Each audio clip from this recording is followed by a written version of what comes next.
Here now is Mike O'Neill, Arizona pollster and political analyst. He's also the host of KTAR Phoenix's think tank. Good morning to you. Thank you for being here. Help us understand what this poll really reveals about the minds of Arizona voters right now. What does it mean by the wrong direction? Well, that's a traditional measure used by pollsters. If it were very predictive of the election, Trump would be up by 10 points here. And we're very close to a dead heat with a slight advantage at the moment of Trump by maybe 1%. So that number is not very different from what we see nationally. There is a kind of a national malaise and negativity. But then when you probe down, you find that people are upset for entirely different sets of reasons. Republicans tend to fixate on immigration in Arizona.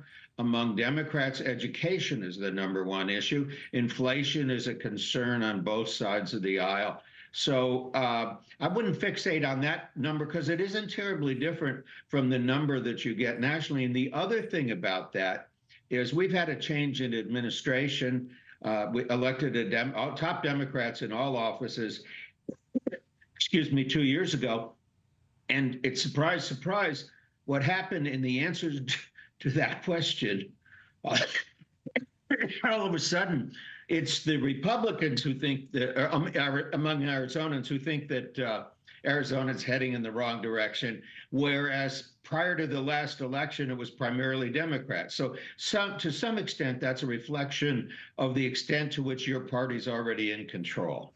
Talk about the changing of the political landscape over the last 50 or so years as attributed to population growth and some of the diversity you're seeing in voters there.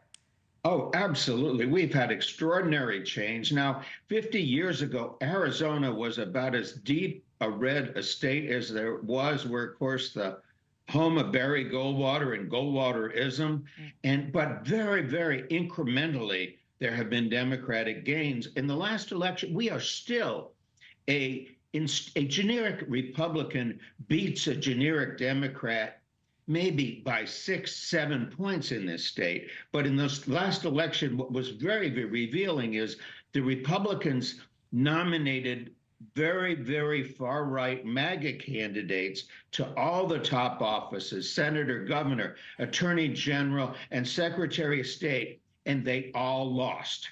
And that is a lesson they seem not to have learned because they're repeating some of the same people, Carrie Lake, for example, and others of a similar stripe. So the Republican Party here is totally in control of by the MAGA faction, and they are not responding to the wishes of the electorate. They're putting up deeply unpopular candidates, which means that they are losing races that normally they would win.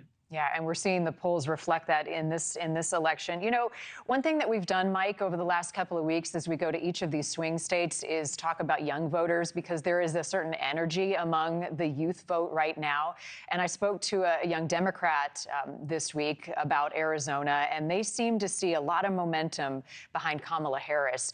Is that something that you also are finding across the state? And what is the Trump campaign, as he plans to visit there Thursday, doing about it? Well, you know, there was a great deal of enthusiasm, particularly among younger voters, when Joe Biden was replaced by Kamala Harris. That is not an Arizona phenomenon. That was a national phenomenon. Joe Biden was being beaten by 2 or 3 points. That flipped over overnight, and all of a sudden Harris is ahead by currently national average is about 2.8%. And that has flattened, however, in the last 2 weeks, which is what makes this debate critical.